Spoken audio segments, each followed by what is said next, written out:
Uh-oh. Wait.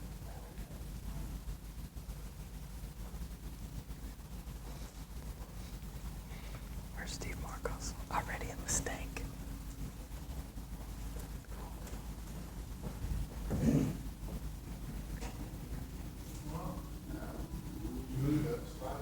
He's got to pull the slider down. And We're cutting on my time. This is my quality time that I yell at Ray. And it sucks too.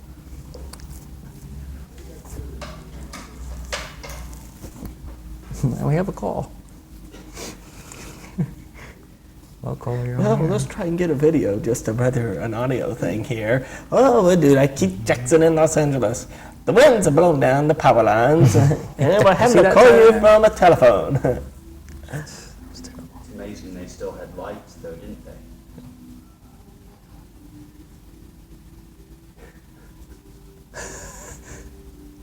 Great.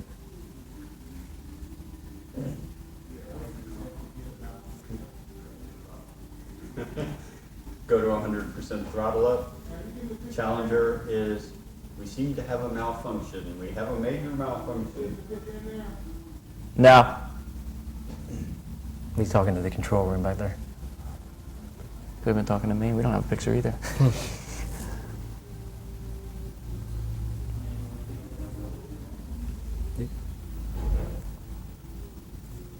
Don't you have something you can run at the bottom? We are experiencing technical difficulties.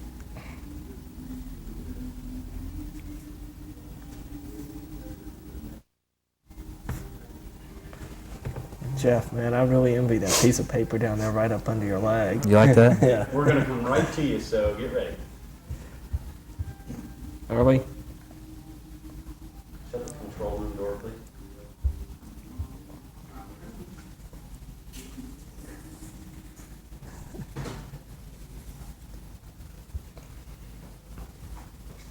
Are we going to play the intro again?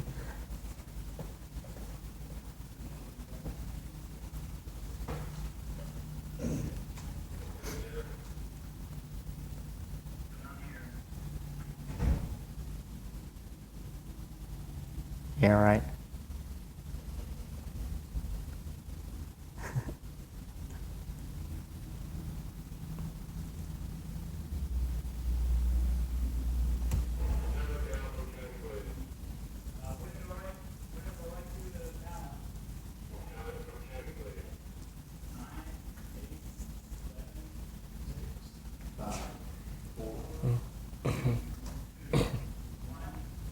All right, well, here we are. We made it on the air, guys. Finally, technical difficulties.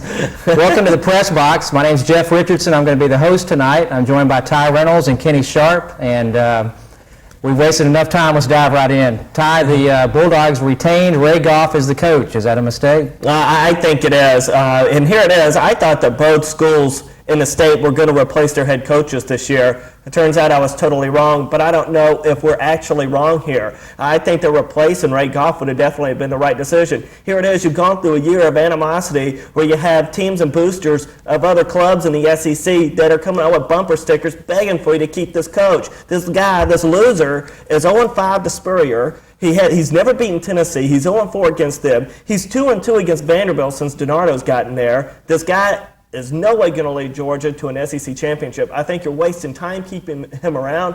All you're going to have next year is that you're going to have potentially a loss to South Carolina right away in Athens. Oh, by the way, Ray's never beaten South Carolina at home.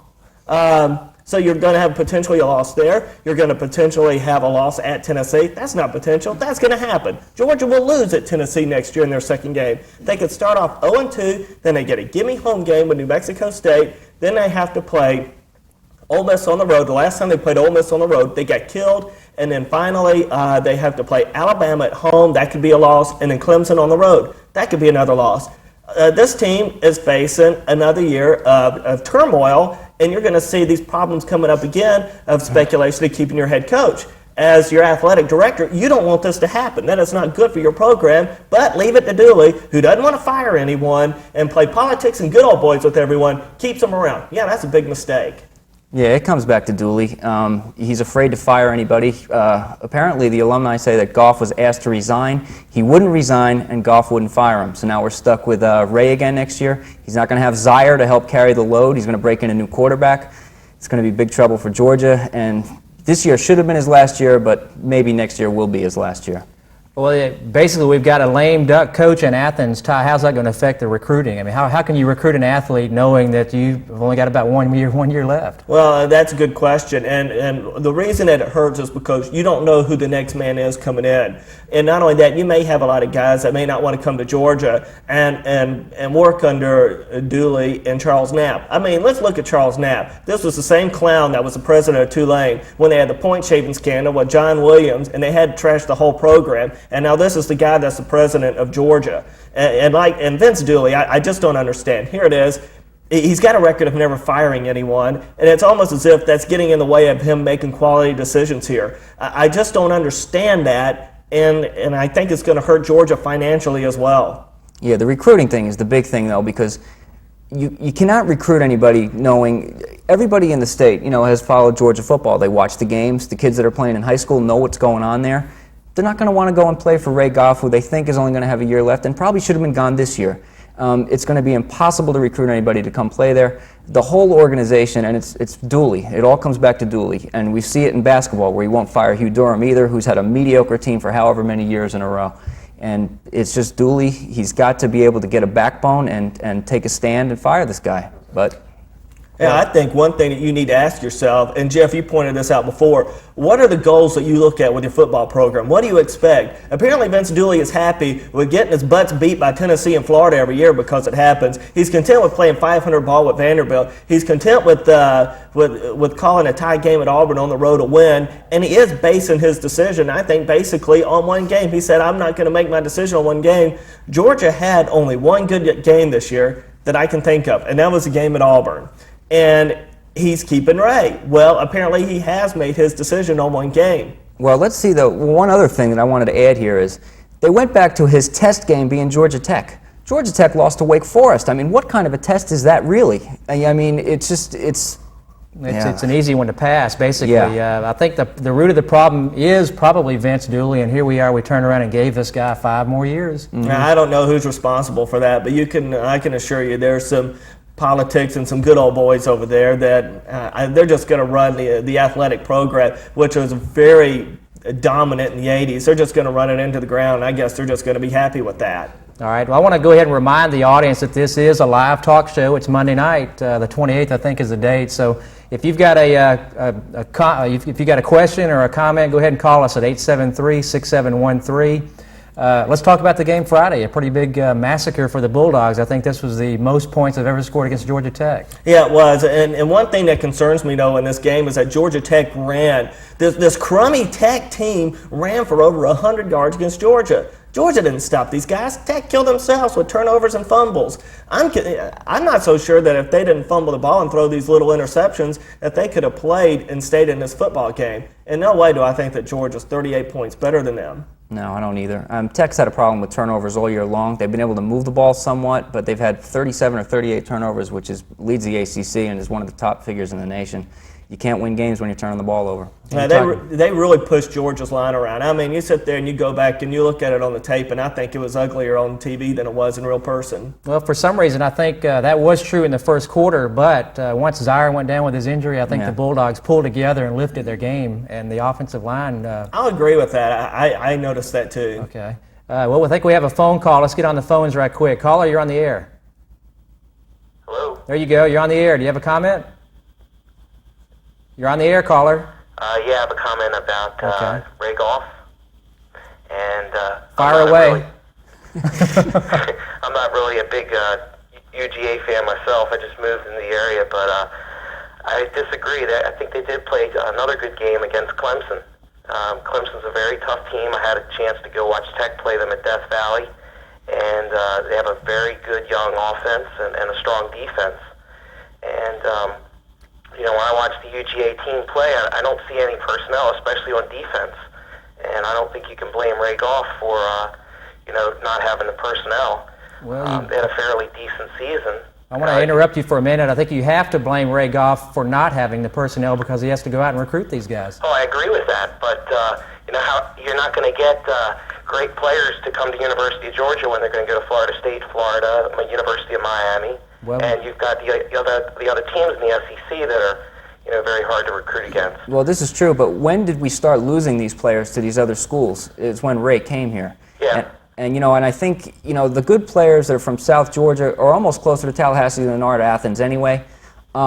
But Ray he's apparently has a bad rapport with the head coach at Valdosta. He's got a bad rapport, I know, at Carrollton, where the coaches even came out in the paper and said, we don't get along with Goff, they mistreated some of our kids there, and we're going to advise these kids to go to other places. And let's comes throw back Southwest to DeKalb into that. Southwest heap DeKalb also. is another one whose coaches have a bad rapport with the University of Georgia and their coaching staff, and they think some of their kids have been mistreated there, and that all comes back to Goff. The other thing you said on defense, they have Marion Campbell, who Goff hired to bring in and coach the defense this year. This guy's treating this job as a hobby. He kind of stands around and he doesn't really make any adjustments.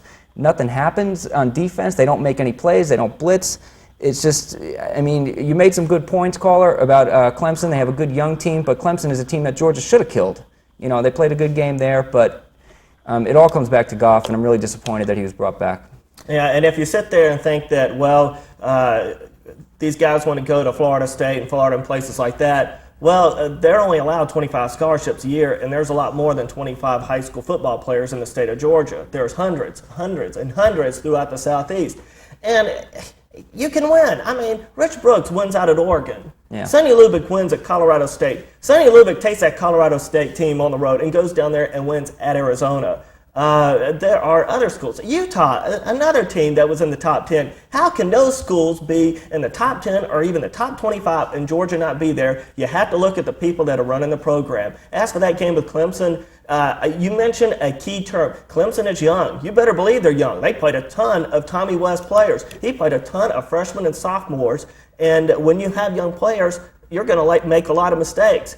And that's why Georgia made that look like an easy game. But Clemson at that time was just young, and they were a very poor team at that time. I agree, they're getting better. Well, I think the key to that game, Ty, was the fact that Clemson was young. They're also very one-dimensional. It was easy to defense them. And the quarterback, Nealon Green, who's come on strong in the second half of the season, I think that was the first game that he'd actually played in this year for Clemson. Right, they don't have a quarterback, so that is a problem that they have, and I can guarantee you they're recruiting one heavily right now. Yeah, they came on at the end of the year, though, and played a real good game and beat North Carolina, which is a very good team. So Clemson's young, and they were getting better at the end of the season, but Georgia caught them early. And they caught them at just the right time. Yeah, got them at the right time. One tough team that we did play fairly well was Alabama. I want to throw that one up here. But before we comment on that, let's get back on the phones. Caller, you're on the air. How you guys doing? Pretty good. How you doing tonight? Now, there's another school that you could also mention as a school that could be taking players away from Georgia, South Carolina. You're right. There's no doubt about that. Point. Mike McGee's the athletic director over there, and he's done a great job. This is a man that's on the move and has a program on the move. With this basketball program over there at South Carolina as well, Eddie Fogler's over there now. They've gone out and they've gotten a commitment and signed the top basketball player in the state of South Carolina. With this football program, Brad Scott is making things happen. They're going to get the bowl this year. And when he starts getting his players in, I agree with you totally. I think he might be able to come in and get a lot of the recruits in the state of Georgia. But I think Brad Scott is going to stay in South Carolina. There's a lot of good football players over there, and quite often you'd see Florida State go up there and take a few of them. They took Kevin Long, a parade All-American offensive lineman 2 years ago.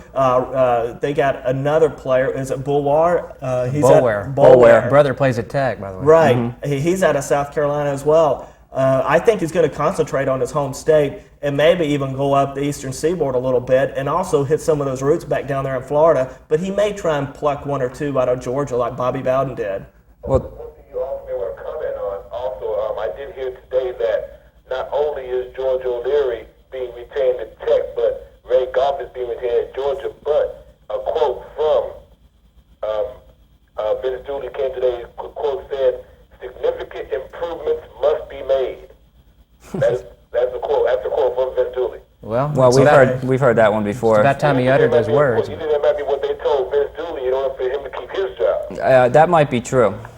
Well, that's a good call. We appreciate it, and keep watching the show. Yeah, the that fact was is, they a good gave call. Vince Dooley a 5-year contract here, and I don't think he's done a very good job, and he probably didn't deserve that extension. Well, but, I just wanted to say one other thing about the recruiting. Florida and Florida State and Miami, they're going to get good players from every state in the country because they're on TV almost every week. And a lot of the blue chip players want to go to these schools, get on TV all the time. But Georgia is starting to lose recruits to Vanderbilt. Auburn has been coming into Georgia for years and taking players. It's not just the high-profile schools. It's the teams. You see a Vanderbilt come into Athens and win the game with their whole starting backfield is from the state of Georgia. And we saw how good Vanderbilt was on Saturday when they got blown out by Tennessee 65-0. This is a team that came into Athens and beat Georgia. This is the kind of stuff that you just can't stand for as an athletic director. But Vince is playing status quo here. What I want to know is, what is considerable improvement? Is considerable improvement maybe only losing to Florida by a touchdown, maybe only losing to Auburn by a touchdown, and maybe tying Alabama at home this time? What's considerable improvement?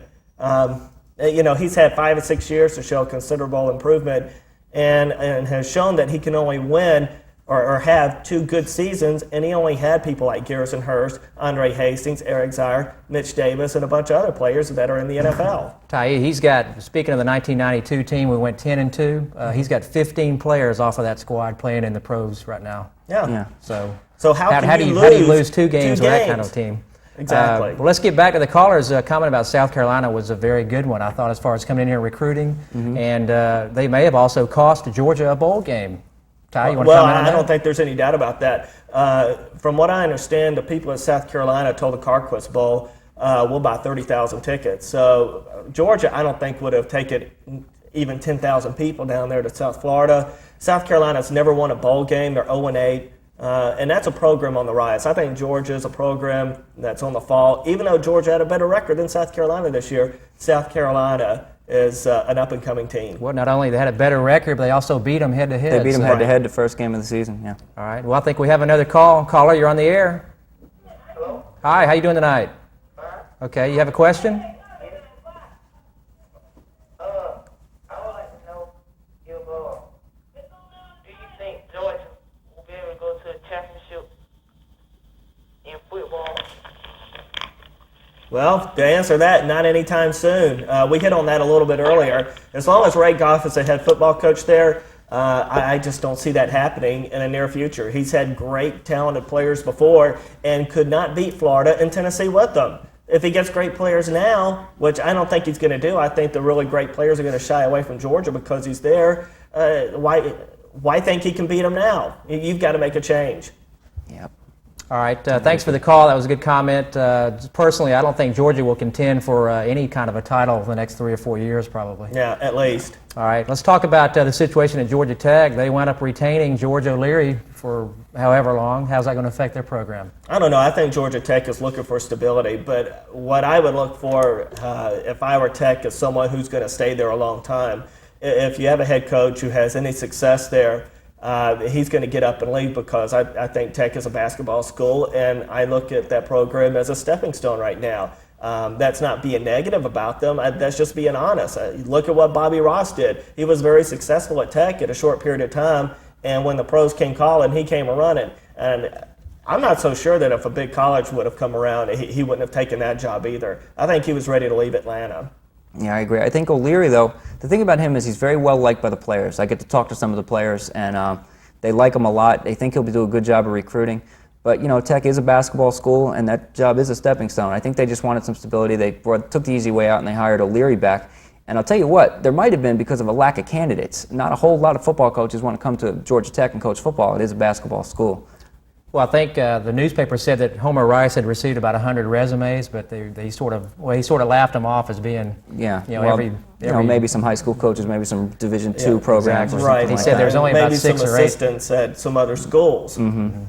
All right. I think we do have another phone call. Caller, you're on the air. Hello? Hi, you're on the air. Yes. I was wondering, you talk about golf and all those guys. I mean, I say Dooley should be out of here, but I was also looking at Ray Perkins. They say his name has been mentioned on a couple of other jobs, but I kind of think they should get rid of golf and bring in Perkins. What do you think? Well, that's probably not a bad idea. Thanks for the call, and keep watching the show. But Ray Well, Perkins, Ray Arkansas Perkins- State right now? No, Ray Perkins is the offensive coordinator for the New England Patriots. under Bill Parcells. Yeah, and Ray Perkins had that tenure over at Alabama, but I think that the college rules, I think he struggled a little bit with the college rules. You can't spend as much time with your players when you're in college, and I think Perkins, being in the NFL for so many years, is the type of man that needs to spend a lot of time with his players. I mean, another perfect example of that is Bill Walsh out there at Stanford. I mean, here it is. This guy would have good recruiting classes, and this guy may be one of the greatest coaches ever,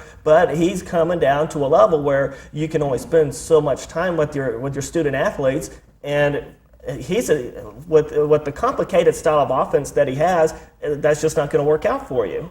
Well, I'd just like to say one more thing about Ray Perkins. Probably on the whole, he is one of the most unpleasant men you could ever want to meet in your life. I mean, this guy is really, really a jerk. And he was the head coach of the Giants, and he just bolted on the Giants, and he took the Alabama job. When that job came up, he said, "Oh, it's the job he's always wanted." Okay, and then Tampa Bay came calling, and he left, and he went to Tampa Bay. Now, Parcells has hired him back out of loyalty, because when Perkins was the head coach of the Giants, he hired Parcells to coach the defense up there. And when he left, Parcells inherited that job, and he's got him running the offense now. He's probably doing a good job with Bledsoe, because he is a good offensive mind, and he's a good coach. But he's really a nasty guy. All right. We'd like to point out to the viewers that evidently Bill Walsh has resigned at Stanford tonight. I don't know what the reasoning is behind that. Ty, do you think he's going to the NFL? Maybe. The only way I could see him going back to the NFL if someone gave him part ownership of a club. I don't think that man's got any more to prove. He's kind of an old guy. I just don't see any other reason why he would go back. Well, Charlotte's looking for a coach, and they probably have some ownership to give away. So. Well, if they do, he may listen. All right. Let's get back on the phones. Caller, you're on the air. Hi, caller, you're on the air. Do you have a question? Yes. Okay. Yes, I'd like to know, do you think Reynolds Hawks have a chance to win the NBA championship? I don't, because they're the Well, I think I don't think any of us do either. We'll go ahead and talk about it for a minute. Thanks for the call. No, there's no shot at it. They don't have enough score. When you look at the Hawks and their field goal percentage after each game, it's not even at 45%. And with that three-point line coming in a little bit, the shooting percentages have increased this year. I think when you see teams playing the Hawks, they shoot anywhere from 47 to up to 50% against them. And when you have percentages like that, you're going to lose most of the time. I think we should give the Hawks a little bit more time here. I agree. The NBA season is very young. Let's give this team, they have new players. One, Cancer is gone, which is good, Willis. And I think if you give them a little bit more time with Lenny Wilkins as their coach, they're going to gel. They get Craig Elo back this week. This team will improve. And if you're a fan of the Hawks, just be patient with them. I think by the end of the year, they'll be playing their best basketball. Well, I think they probably will be a playoff team. But Yeah, I obviously think so, they're not too. gonna be a championship I don't think anytime. they will be a playoff team. I disagree with that. I think that they'll be very happy to get 40 wins this year. Okay.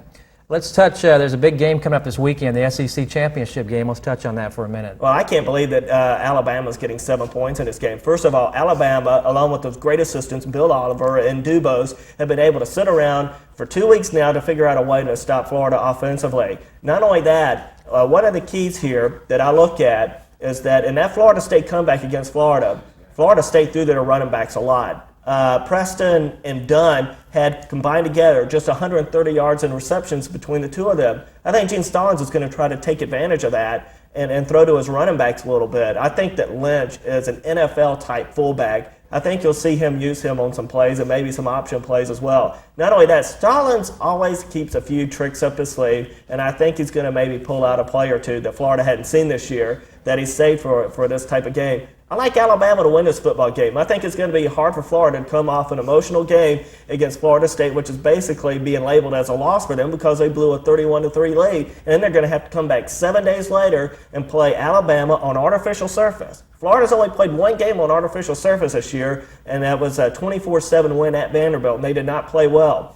Alabama plays quite a few of their home games in Birmingham, which is artificial surface. I think that gives them another intangible advantage. I like Alabama to win this game, even without the points, but if I were betting, I would take Alabama. Yeah. Well, Kenny, I thought Florida's defensive line was dominating the other day, though. Yeah, Florida's defensive line is very, very strong. I expect Alabama also to win this game, and I'll tell you why. Jay Barker is one of the really underrated quarterbacks. And Alabama is going to be forced to throw the ball because I think Florida will be able to contain Sherman Williams. And when Barker is turned loose, he's had some really good games. Look what he did against Georgia. Of course, it's not the best defense in the world. We all know that. But he was turned loose, and he threw for almost 400 yards. And the thing about Alabama is there's intangibles there. This team refuses to lose. They've been beaten. They were down against Mississippi State and they came back and won. They were beaten by Georgia and they came back and won. And this is a team that they just refuse to lose. And the Auburn game last week, or 2 weeks ago, they dominated early. Auburn got back in the game, but it was too little, too late. I think this team just knows how to win, and I think they'll find a way on Saturday. All right, so both of you guys are going to go with Alabama this weekend? Yep. Yes, sir. All right, well, let's go. We got one more phone call. Caller, you're on the air. Hello. Hi, you're on the air. How you doing tonight? Pretty good. Okay.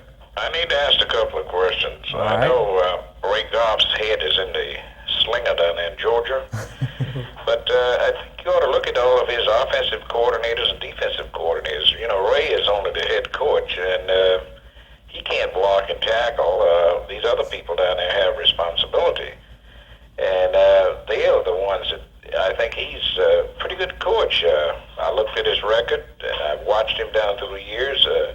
I think the man probably needs to change up the staff down there and then go out and shake the bushes and get him a few good players in there.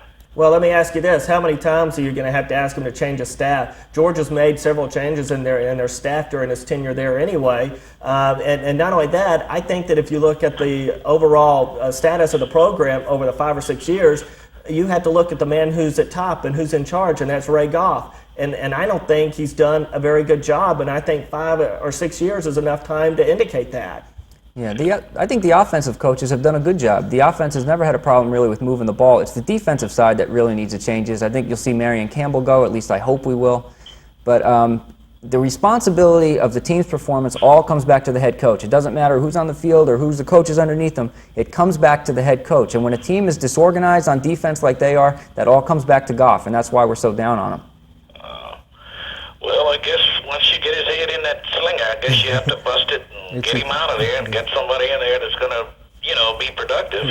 Well, I think once everybody forms an opinion on the coach, it's tough to change that opinion. And I think that's probably what the case in Athens is right now. Right. Well, what makes Ray Perkins, you think he's going to be so good down there? No, we didn't. The previous caller think- thought that. Yeah. We disagreed with that. I thought that he struggled at Alabama a little bit, and I don't think he's a college coach. He definitely belongs in the NFL.